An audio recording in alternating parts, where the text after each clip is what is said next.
Good morning, everyone. I am the Reverend William Levwood. My pronouns are he and him. Welcome to our service this morning.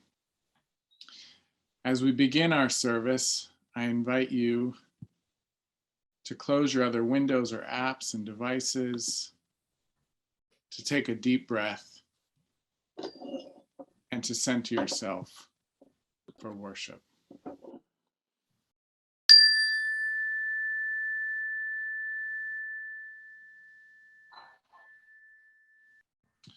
We begin by calling forth the ancestors and descendants. We call forth the ancestors, people who made each of us, the biological ancestors, spiritual ancestors, teachers, and guides. We call forth those who imagined and made this congregation possible, sustaining it up to this present day. We open and welcome to the ancestral people of this land, acknowledging that our church, like all of Burke, rests on the unceded territory of the Manahoac tribe of the Great Sioux Nation. And we seek healing with the people of this land whose bodies and spirits live on in their descendants, the present day members of the Monacan Indian Nation, the Patawomac Indian tribe of Virginia, and the Piscataway Indian Nation. With this, let us open to the longings and hopes of all the descendants of all nations, that we might live for them today, honoring the ancestors as we move toward healing, so that all the descendants together shall one day know full justice. Before we light our chalice this morning, I want to acknowledge that as Unitarian Universalists, we draw from multiple traditions, and we have multiple religious identities. And so many of us may be lighting Hanukkah candles tonight on the first night of Hanukkah. So I wanted to just lift that up. We'll say more about Hanukkah in next week's service. With that, let us light our chalice, the symbol of our faith, Unitarian Universalism.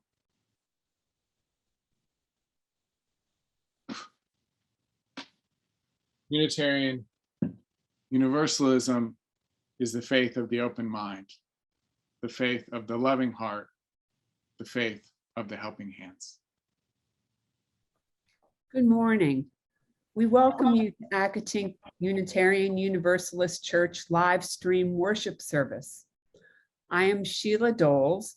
My pronouns are she, her, hers, and I'm happy to be your worship associate today. Accotink UU Church is a welcoming and inclusive community that seeks to create a more just and compassionate world. All are welcome here in this justice-seeking, earth-healing community of faith. You are welcome no matter whom you love, no matter your identity or heritage, no matter your beliefs or background, no matter your means or abilities. You are welcome here in this religious community. If you're new to Accotink and would like to talk more about this church, please be sure to reach out to me, our minister, Rev. William Levwood, or one of today's greeters using the chat box. On our website, www.accotinkuu.org, you can check the online order of service on the worship section. While you're on the website, be sure to check out our events page for upcoming virtual gatherings and other news. Whether you're a longtime member or a newcomer or something in between, we encourage you to stay for our virtual coffee hour immediately after the service. We're so delighted that you decided to join us today. Welcome.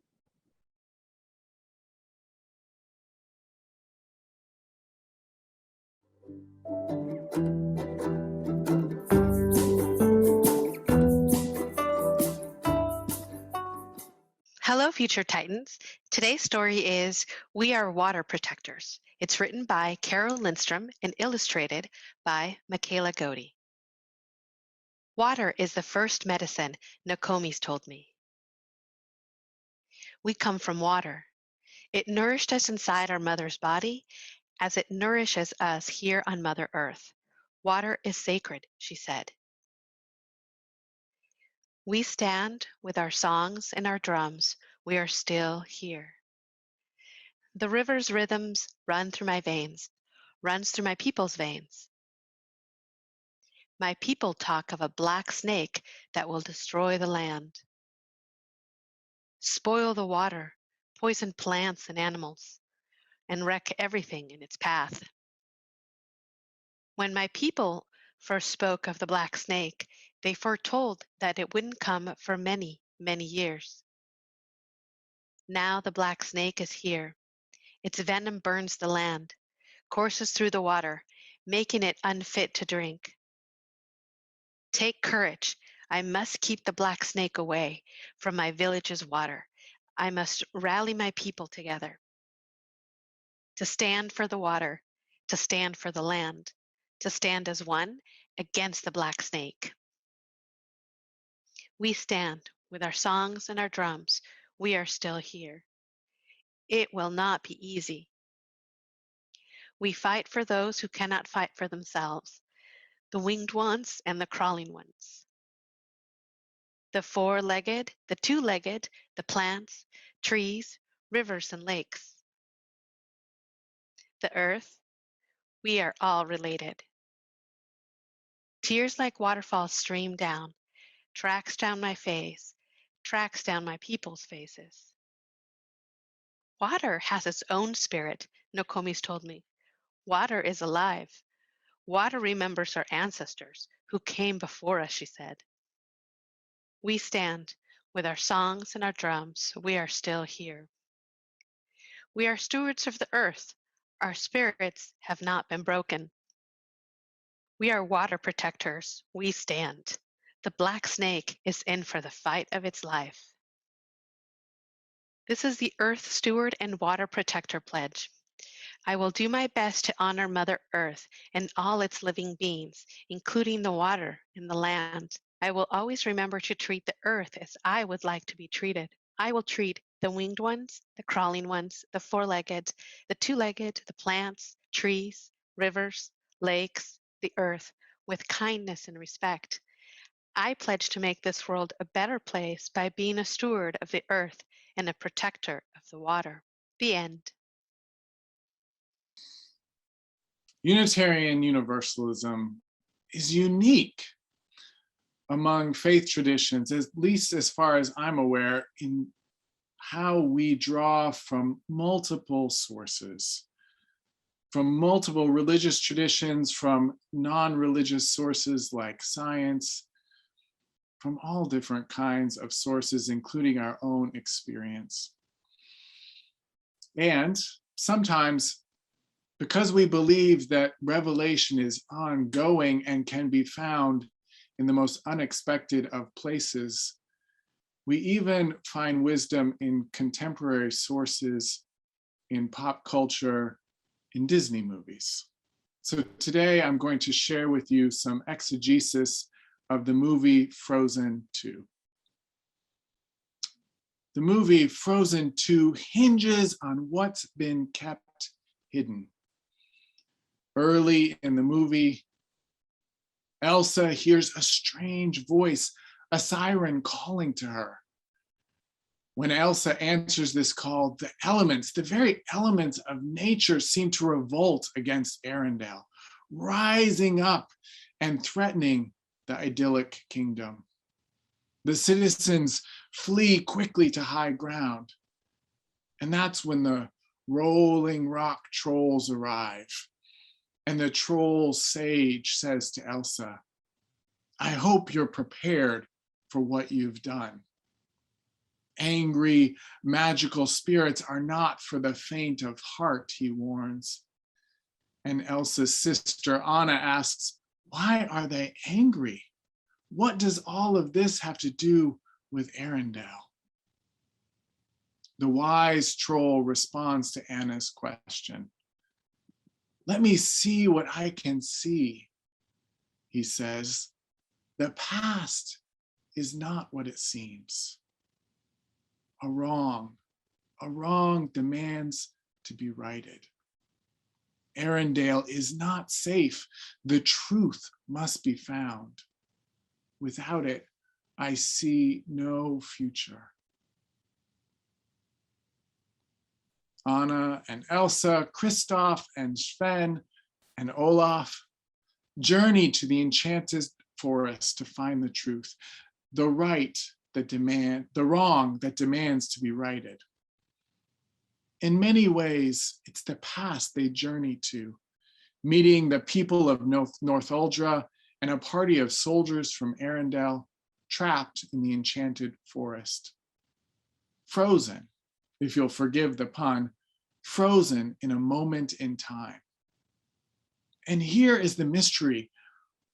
Why is the enchanted forest shrouded in magic mist, which only Elsa's powers have allowed them to enter? At this point, we know that there has been a battle between Arendelle and the Northuldrans. Arendelle claiming that Northuldra betrayed them, attacking after being given the gift of a dam. But slowly, the past is revealed, first through a series of ice sculptures, and later to Elsa as she travels to the land of Alto Holland, where the characters begin to move, acting out the past, revealing that the treachery and betrayal was actually committed by Arendelle. When I first saw the movie, I was struck by this part of the story because for many of us, I think it mirrors our experience of learning about the history of the United States. I myself attended elementary school in the 1980s, where the stories, the histories we were told were about Christopher Columbus, a heroic explorer, innocently mistaking the New World inhabitants for the inhabitants of the West Indies, and the Pilgrims being befriended by the Indians and celebrating the first Thanksgiving together. Gradually, the truth was revealed over many decades.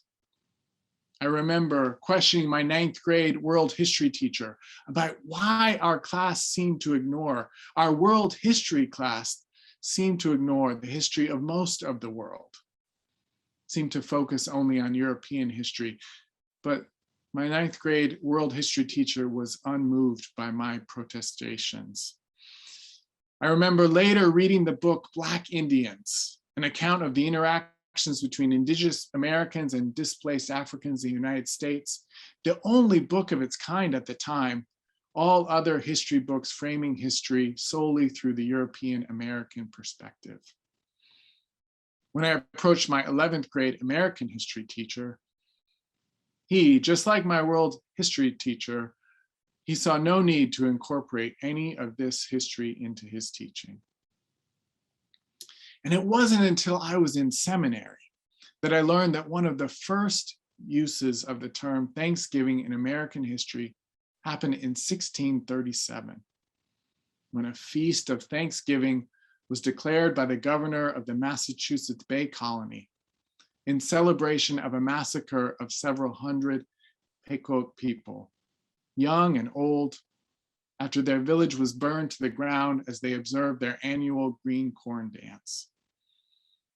Native American author Tommy Orange shares that Thanksgiving like this happened everywhere, whenever there were what we have to call successful massacres.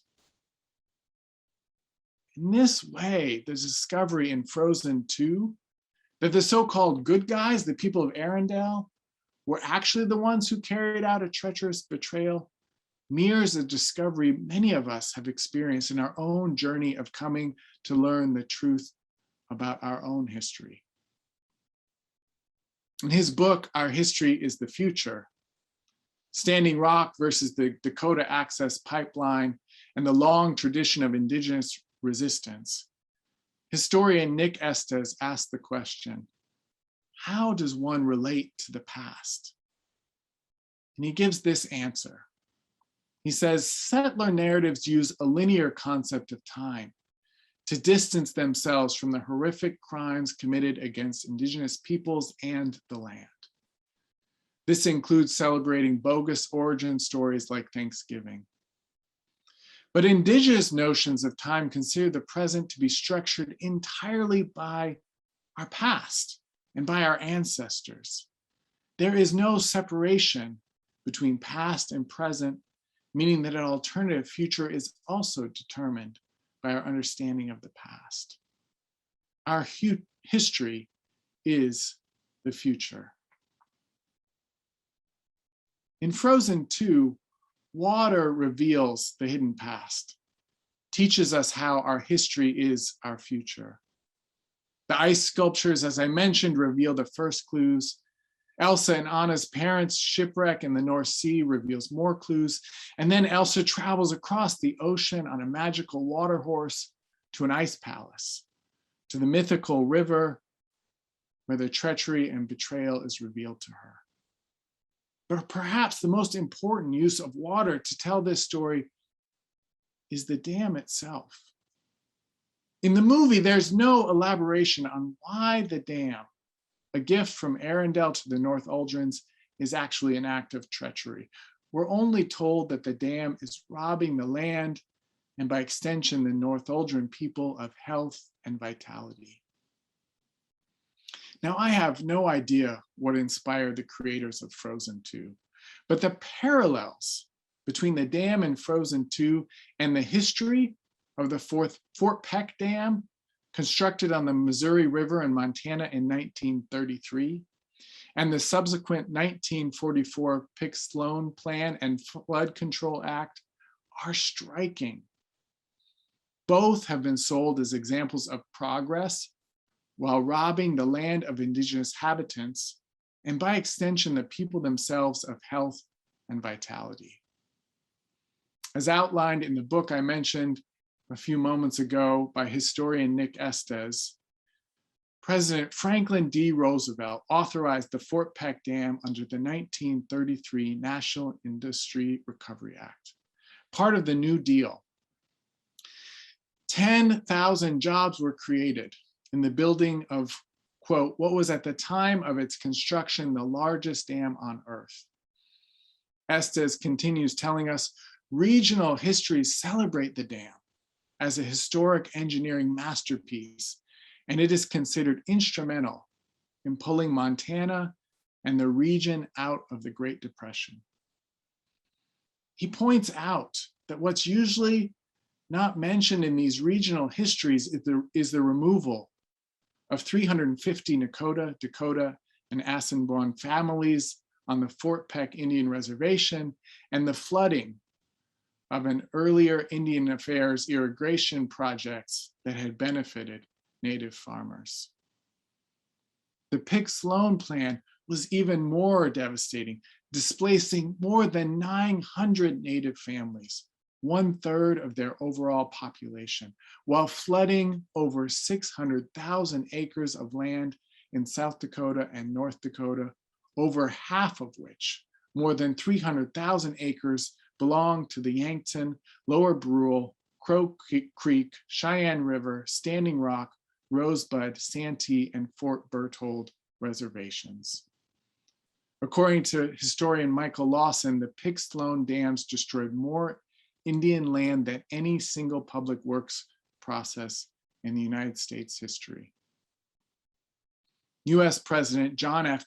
Kennedy, at a dedication ceremony, spoke of salvation, of the triumph of light over darkness, of civilization over savagery, saying this dam and the rest of the dams on this river, which 30 years ago would have provided only floods and darkness, now provide irrigation and light.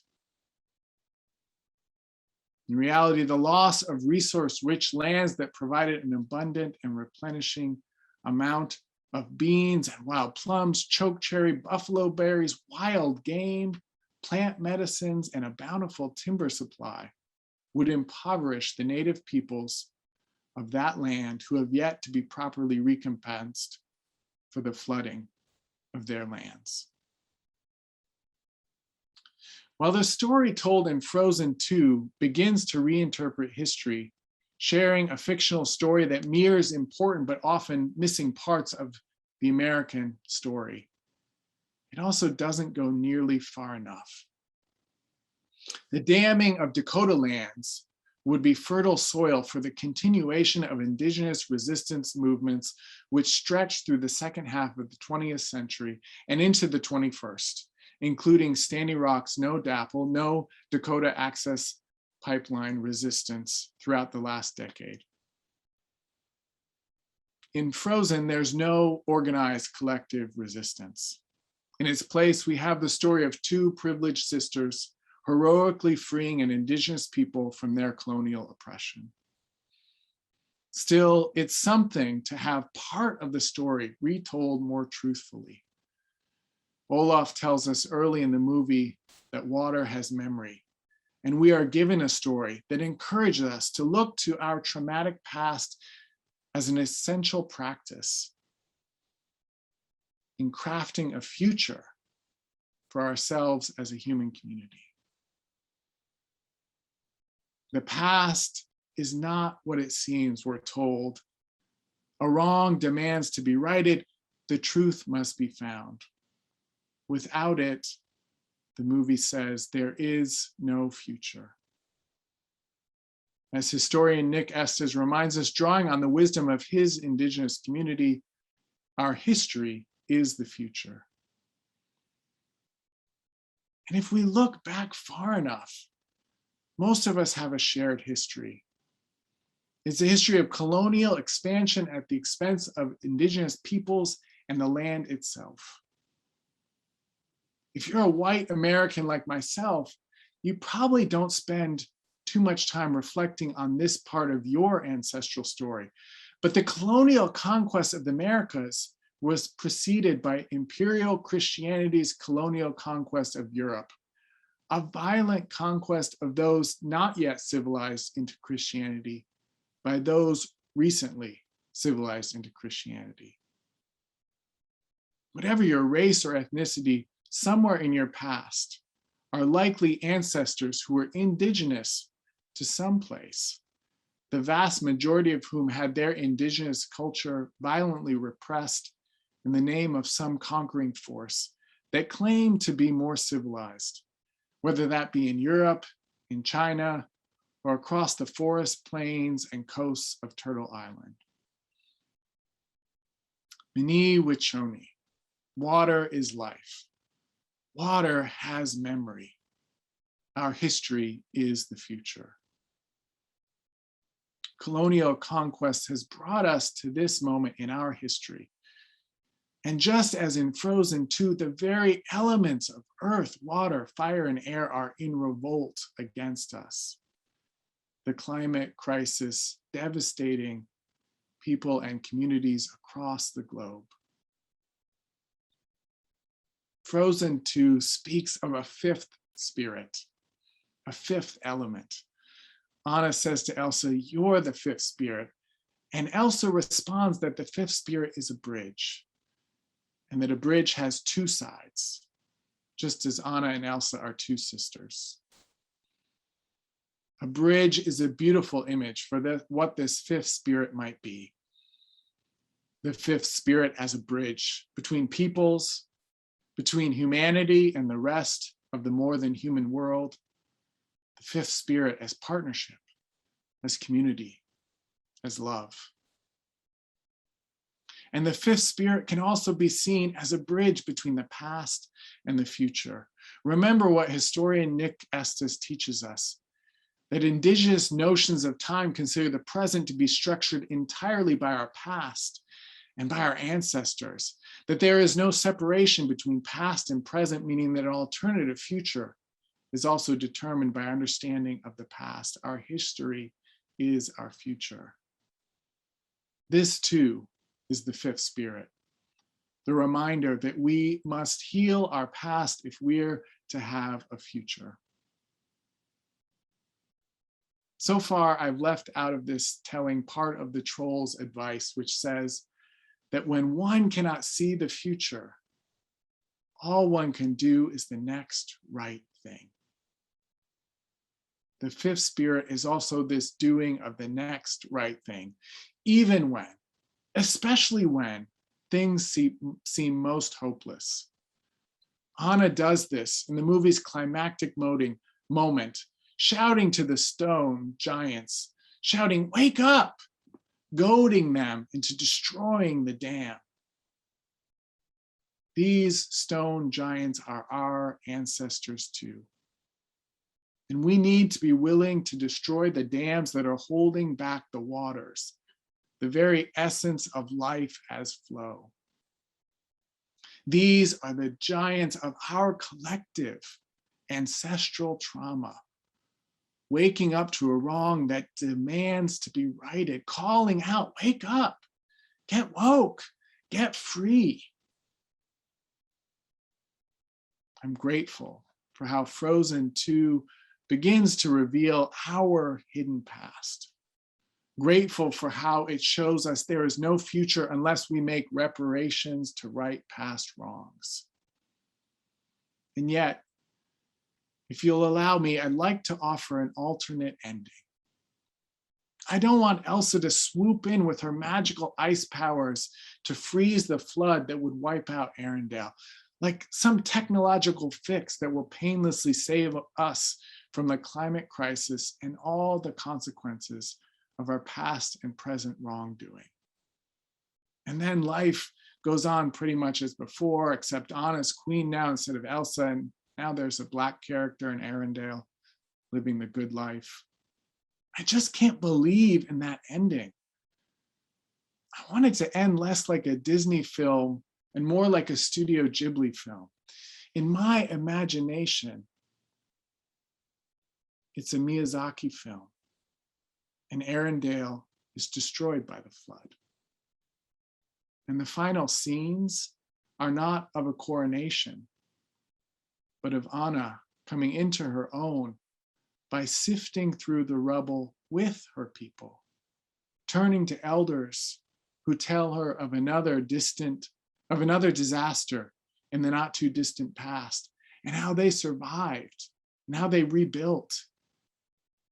And the community takes that opportunity to learn from the past and to make it new, to make the future different, as the fifth spirit bridges them into that future we cannot see, bridges us into that future by learning from the past and then doing the next right thing, and then the next right thing, and then the next. May it be so, and may we be among those who make it so. Amen, amen, amen, and blessed be. Though we extinguish our chalice flame, we carry with us what we kindled, the light of inspiration, warmth of compassion, the fire of commitment. May we bring these gifts into our lives and share them radiantly into the world. I invite you to join me now in our community blessing with these words of David Bumbaugh. This church is dedicated to the proposition that behind all our differences and beneath all our diversity, there is a unity that makes us one and binds us forever together in spite of time, death, and the space between the stars. We pause now in silent witness to that unity. We are a gentle, angry people, because that anger is a form of love. Because in order for young and old, gay and straight, trans and cis to journey together, in order for this to be a land of many colors, we must be a gentle, angry people. We must be a justice-seeking people. May we continue to find the hidden stories, the hidden truth about our history and our present, so that we can create a future, so that we can build the world we dream about and continue to do the next right thing each and every day. May it be so.